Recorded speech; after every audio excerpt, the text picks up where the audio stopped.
Waa'ee taa'eetiin kakkaaftan taa'ee qofaa miti. Namoonni baay'een irra laalina.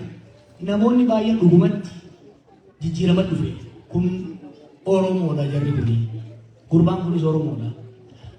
Dongora fedhes yoo qabaate, laafina qabeessa yoo qabaate, gorsinee, gargaarree, tumsinee, cimsuu fi qabne itti amanee deema. Lammaarraa eegalte taa'een baate haala kanaaleen coobaatii boodarra qajeelaa hundi isaanii jiinulli yaadan bara. Jarroonni kuni sabboontota warra jiruu isaanii qabsoo keessa ture. Warra yeroo dheeraa hidhamaa rakkataa ture. Yeroo nun mormaa turanitti waan agarre nagare. Saba ganuudhaaf, saba jibbuudhaaf osoo hin ta'in waan nu agarre argaan ture. Itti siqanii, tuttuqanii, gorsanii, kuntuutanii, hasaasanii, dadhabanii akka taa'eetti hin jiru. Kuuncaan jiru. Abiyyi murrii naannoo sanii nama qabsoo keessa guyyaa tokko bulee jibbaaf sodaa hamaa qaba. Look what they did. Warra abaa'oo keessaa bahee isaan keessattuu nama xiqqashoo abaa'oo wal tuqata. Foobiyaa qabuuf nama qabsoo keessa ture. There is a psychological reason for this. Akkaataa uumama jaarmaa saniitti jedhu wal qabatee jechuudha. Kanaaf namoonni keenya kanallee qabsoo keessa turan sirna kana tumsaa turanii gaafaas deebi'an itti fudhachuudha qabu. Garuu immoo har'as eega badii kana hunda arganii eenyu caalaa isin caalaa na caalaa warra sirna sana keessa jirutu yakka uummata keenya irratti dalagamaa jiru beeku. Yakka kana osoo arganii gadi ba'anii yakka kana diffeenni godhu mimmiidhaqsu warri ammallee yaalaa jiru ofitti kaanuu qaban. Yoo ammallee abdiin kutin reeffaanaa sagal garagalchan jedhaniini yoo sagaltamii sagal garagalchuu barbaadan gara akka galchanii garuu nutti as garagalanii turkaasuu dhiisuu danda'uu qaban jechuudha. Kun dhaamsaanii warroota akkasiitiin qabu. Herreedhaa baatee abii gudduun ni haja'u maal haabaasu dama raasu. Waggaa lamaa ol sirriitti dhumate.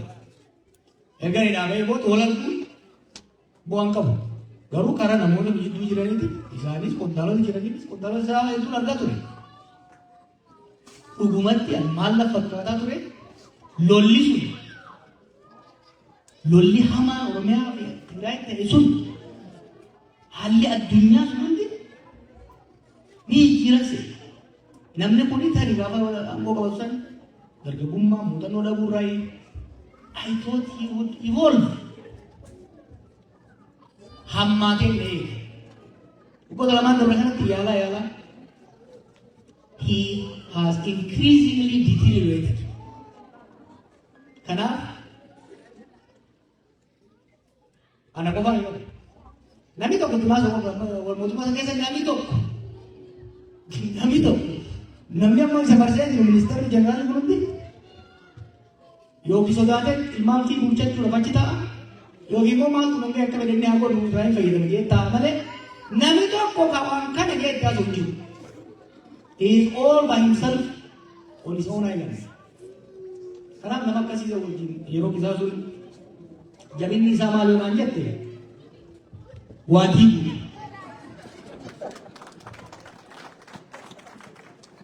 Waraana diigee, paartii diigee, dinagdee biyyattii diigee, amma immoo mana hiyyeessaa diigu jiru.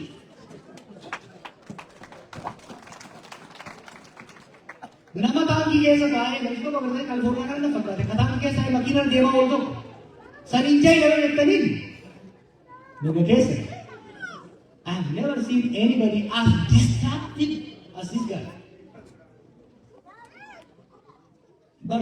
One hedduu isatti waggaa nama kee ta'e nama sirraa foon kee waggaa ta'e it's just painful, you know.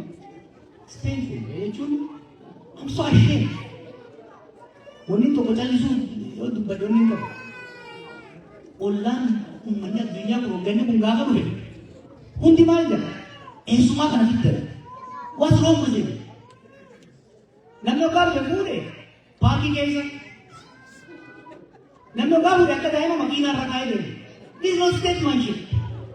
Biyya gaaga'ama guddoo qabdu akkanaa hadiisiiti. Biyya tottolfamte akka Noorweeyu osoo warra teesse tapha daa'imaa tapha ijoollee amma inni godhamu. Kun nurratti he is our image. Rabbi jaati. Namni ogaa isaa immoo argaa barsi argaa bakka Rabbi jaati. Ogaa isa argu. Ogaa inni akka ijoollee taphatu argu. Historically ni tuffatamna bara biyya sanitti ni tuffatamna. Gaafa duraa gaafa qeerroo sana hidhaan walitti harreen deeggarama bulchiti jechaa ture. That is the reason today. Kanaaf there is no point wasting time with him. I don't think he will ever grow. Akkuma bakka adda addaa jedhu ayita isa yoo ta'e kan ilaala. Karaa biilee. Kanamaa garuu I don't think he will change.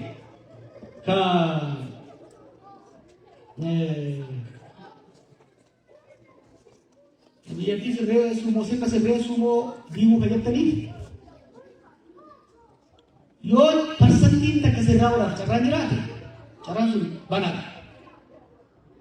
Karaa lammataa sirna kan jiru sirna diiguutti nama galu.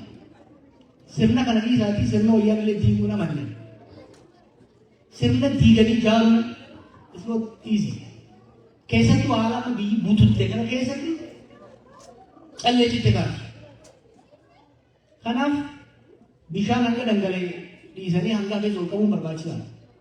Warreen naannoo sirna san keessa jiran ifis biyyas baraaruudhaaf falmachuu qabu. Kana garuu teenyee du'aadhaan hin goonu gorsuudhaan yaallee jiru. Kana ibidda jala shirna filannoo lama qofa akka qabaatan goonu. Takka ifii biyya baraaru takka ifii bufuudha jechuudha. Kanaaf akkana fakkaatutti karaa sadii akkuma isin jetti. Namichi qalbii horatee karaa deemu warri naannoo isaa jiran laalanii furmaata tolchu deemu baannaan waliin gara tokko deemu jechuudha. I prefer the second. Waa'ee civil service kan dubbadhee jira. Because civil servant na fakkaatu gurmaan gaafate. Gaafi yeroo biraan gaafatu na gaafate.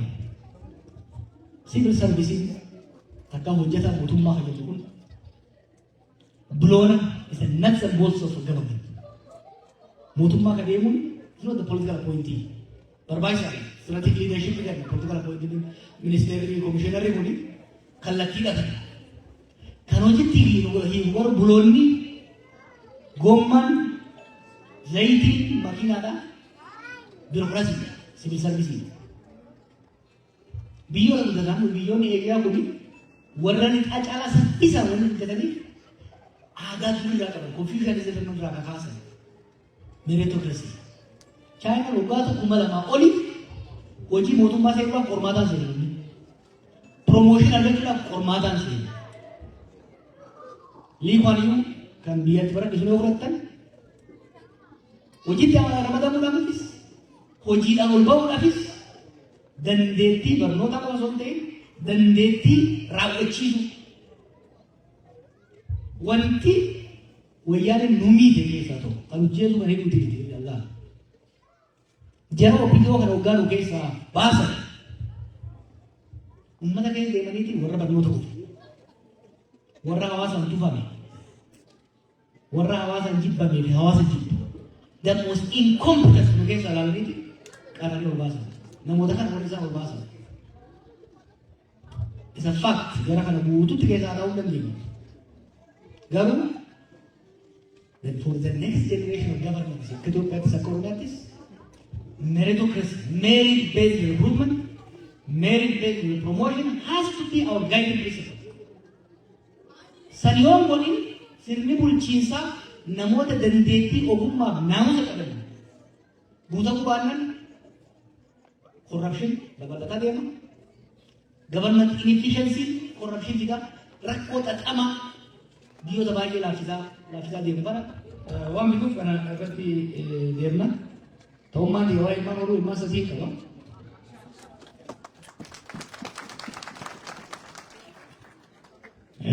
tokko Oromoon beekanii tokko qeerroo jamaa tokko qabsoodha.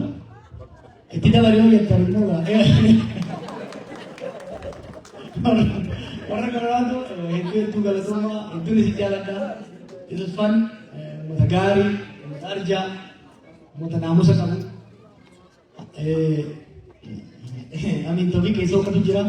Warra waan kana qindeesseef dhugaa hedduu galatoomaa sagantaa bareedaa ture. Laal yeroo hunda maaliin magaalaa waliin dulloomne dhummaa waggaa waggaan akkana qopheessine. Yeroo hunda waanii walgahii tokko namni keessaa dhufu namni bu'a shan. Namni dhufe sun irraa gammadee deemuu danda'u dhuma. Walgahii Oromootiin dhaqee tanti walitti wacan disorganaayiz ta'e babbade kabaja caayii tokko yoo ta'e hamileen isaanii bu'aa deebi'ee dhufu. Kana waltajjii tokko waggaa qopheessan akka irraa kanatti galma bareedaa qabatanii saawund siistem bareedaa qabatanii seekiriitii isaa cimsatanii nama kabajaan gammachuudhaan tajaajilanii keessummeessanii yoo gagaltan hawaasni keessatti cimu hawaasni keessatti boonu boru waltajjii dhimma biraatti yoo yaaddan sarviis this is leadership jechuun liqaambar jechuun klaayu alaaqaa akka jarri abbootuudhaan leadership is service ummata dursanii kaanii gammachuu fedhii satisfaction ummata kana akka client ilaalu qabdu. Akka dhufiin akka business leaderitti akka CEO akka manager ilaaltanii ummata kana akka client keessa ilaalu jechuu qabdu. Client tokko dhufee dukkaana yoo qabaattan meeshaa tokkoffaa quality meeshaa sirraa bitu gaarii ta'uu danda'u qaba. Waggaa itti gurgurtan fuula ifaadhaan keessummeessanii amma dukkaana dheekan. Akkasiin namni dhufee meeshaan tokkoffaa bareedaa ta'u consistency guyyaa biraa dhufuus wal fakkaataa ta'u fuula bareedaadhaan gaafa si qopheessummeesse deegdee dheedaa jechuudha. Kanaaf Amiinii fi gariin isaa kan waan kana qopheessan sagantaa bareedaa. Shebbatu wajjinee gara qophanna. Koofiyyaa lama qaba. Asii ishee asiin aktivistiidha. Asiin chairman community. Kanaaf achirraa pirezidentii akkanas hawaasa kanas de facto presidenti na fakkaata amata meeqan argaa biyya kanatti hin furdatu hin jijjiiramu. Shebbatu garee hundumaa hedduu galatoomaa hawwaasi gaariidha. Uummata hundatti hime qeerroon asirtanii saawwannis hundumti keessanuu tokko tokko osoo maqaa isin faarse bareeda ture. Tokko tokko yoon isa gaafadhe hanga tokko fedhe diinatti hima walii galatti hedduun isirraa boona hedduun isirraa gammadee bara dhufus hawaasa keessa cimsadhaa akka duritti hedduu leechannoodhaan isin rakkifnu wanni ani isin gaafadhu tokko saboota biyya keenya obsaan focus eyes on the prize focus on the guy. The biggest problem for the country, Oromo is the biggest liability is Abiy. Ini saya ceritakan. Rakon Cina kirti. Pergama kaya roda rakon Cina mau tuh. Full lekan ni, amma full lekan ada. Hawa sajrati, wajib dia. Wajib tu ti wajib dia. Ini kok dulu lalu dia. Cerita ni ni na. Kebanyakan Oromo cerita orang tu. Jumlah tu. Warra isin keessa warri biyya galee waa daldalatu kanas toleree godha. Warri biyya galee kan dhaqaatanii kan akka waliin jiru. Dhuftanii garuu uummata kana irratti assaayimentii fudhatanii uummata kana miidhuu we will not tolerate that. Let me tell you. This time around we are going to be very fast, very efficient, but also very careful. Waan tokko beeka. Mootummaan sun amma share kaampaaniidha.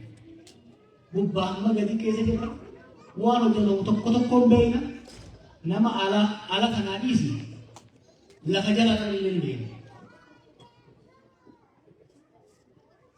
Uummata wanni dalagamu deemu waan uummata keenya gargaaru waan ta'eef gaaffii yoo qabaattan mormii yoo qabaattan morma garuu waan uummata keenya miidha waan uummata keenya qoqqoodaa irratti we are not going to tolerate that. Clear? We are not going to tolerate that. Isinillee sirriitti godhinaa. Itu galatoomaa nagaan na bula.